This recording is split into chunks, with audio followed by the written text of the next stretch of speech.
যে আমরা যদি গত 15-16 বছরের দিকে তাকাই, যে ক্ষমতাসীন আওয়ামী লীগ যদি সত্যিকার অর্থে রাজনৈতিক দলের ভূমিকা পালন করত, তাহলে কিন্তু শেখ হাসিনা দানবে পরিণত হতে পারত না।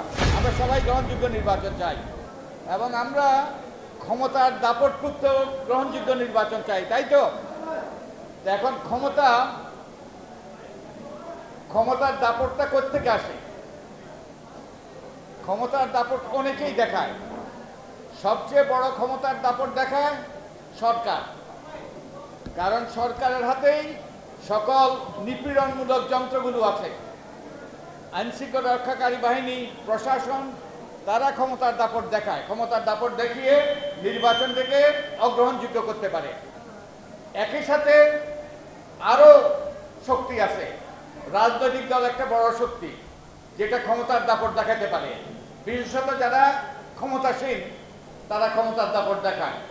আমরাও দেখেছি গত 3টা নির্বাচনে ক্ষমতার দাপটের ফলে যা ঘটেছে তার মাসুল আজকে আমরা পুরো জাতিতে দিয়েছি আমাদের ভোটাধিকার হরণের মাধ্যমে। একই সাথে যারা ওর কুশীলভ ছিল তারাও মাসুল দেওয়া শুরু করেছে। এখন যে রাজনৈতিক দলও ক্ষমতার দাপট দেখাতে পারে, তাহলে রাজনৈতিক দল যদি ক্ষমতার দাপট না দেখাতে হয়, সুষ্ঠু নিরপেক্ষ নির্বাচন নিশ্চিত করতে হয়, তাহলে কি রকম রাজনৈতিক দল আমাদের দরকার? আমাদের এমন একটা রাজনৈতিক দল দরকার, আমরা যদি গণতান্ত্রিক শাসন প্রতিষ্ঠা করতে চাই, এটা গণতান্ত্রিক রাজনৈতিক দল দরকার। যেই রাজনৈতিক দলের সকল নেতৃত্ব গণতান্ত্রিক ব্যবস্থায় দলের সদস্যদের ভোটে তারা নির্বাচিত হবে। শুধু তাই নয়, যেই দলে দুর্বৃত্তদের কোনো রকম যেই দলে দুর্বৃত্তদের কোনো প্রবেশাধিকার থাকবে না, সেই রকম একটা দল লাগবে।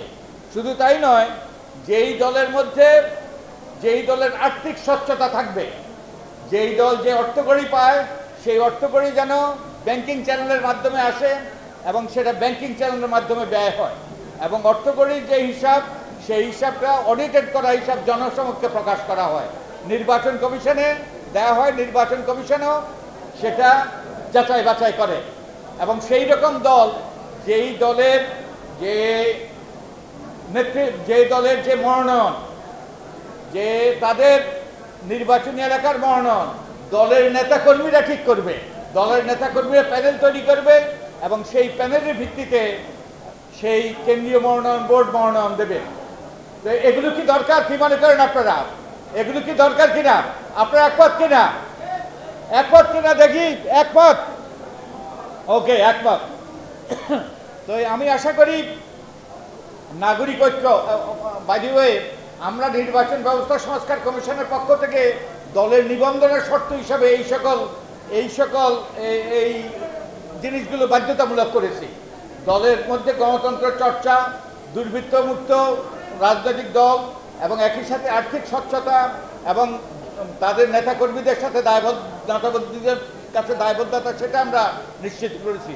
আর রাজনৈতিক দল যে গুরুত্বপূর্ণ ভূমিকা পালন করতে পারে, আমি এই কথা বলে শেষ করব যে আমরা যদি গত 15-16 বছরের দিকে তাকাই, যে ক্ষমতাসীন আওয়ামী লীগ যদি সত্যিকার অর্থে রাজনৈতিক দলের ভূমিকা পালন করত, তাহলে কিন্তু শেখ হাসিনা দানবে পরিণত হতে পারত না এবং আমাদের ইতিহাসটাই ভিন্ন হতো। রাজনৈতিক দলের ভূমিকাও কিন্তু নজরদারিত্বের ভূমিকা, নাগরিক সমাজের ভূমিকা যেমন নজরদারিত্বের ভূমিকা, গণমাধ্যমের ভূমিকা নজরদারিত্বের ভূমিকা, এবং অনেকগুলো প্রতিষ্ঠান আছে তাদের ভূমিকা নজরদারিত্বের ভূমিকা, তেমনিভাবে রাজনৈতিক দলেরও ভূমিকা নজরদারিত্বের ভূমিকা। যে আমি উদাহরণ দিয়ে বলছি যে 2008 সালে যে নির্বাচন হলো, মনে আছে? আওয়ামী লীগ একটা নির্বাচন ইশতেহার দিয়েছিল, মনে আছে? যে দিন বদলের সনদ, তারা দিন বদল করে ফেলবে। অবশ্য দিন বদল হয়েছে, দিন থেকে রাত হয়েছে, রাত থেকে দিন হয়নি, দুর্ভাগ্যবশত। এবং সেই দিন বদলের সনদটা ছিল আওয়ামী লীগের অঙ্গীকার এদেশের জনগণের কাছে, একটা তাদের অলিখিত চুক্তি, এবং এই অলিখিত চুক্তিটাই বাস্তবায়নের জন্য তারা নির্বাচনে অংশগ্রহণ করেছে। শেখ হাসিনা এবং একদল ব্যক্তিকে তারা মনোনয়ন দিয়েছে তারা এই অঙ্গীকার বাস্তবায়নের জন্য নির্বাচিত হয়েছে। এবং এরপরে যখন মন্ত্রিসভা গঠিত হলো, তখন মন্ত্রিসভার দায়িত্ব কি ছিল? মন্ত্রিসভার দায়িত্ব ছিল সেই অঙ্গীকার বাস্তবায়ন করা, দিন বদলে সনদ বাস্তবায়ন করা। আর দলের কি দায়িত্ব ছিল? দলের দায়িত্ব ছিল সেই মন্ত্রিসভাকে দায়বদ্ধ করা, কারণ এই অঙ্গীকারটা ছিল দলের অঙ্গীকার। তাই দল যদি সেদিন তাদেরকে কাঠগড়ায় দাঁড় করাইতো শেখ হাসিনাদেরকে, তাহলে বাংলাদেশের ইতিহাস ভিন্ন হতো। একই সাথে আপনাদের প্রতি আহ্বান, আপনারা যেন সেই দলে পরিণত হন যেই দল সেই নজরদারিতে ভূমিকা পালন করবে, গণতান্ত্রিক দল হবে এবং একই সাথে স্বচ্ছ এবং তাদের নেতাকর্মীদের কাছে দায়বদ্ধ হবে। তাহলেই কিন্তু আমরা সেই দাপটমুক্ত নির্বাচন আমরা পাবো, একটা গণতান্ত্রিক রাষ্ট্র প্রতিষ্ঠা করতে পারবো। পাবলিক রিঅ্যাকশন, দেশ গড়ায় আপনার মতামত।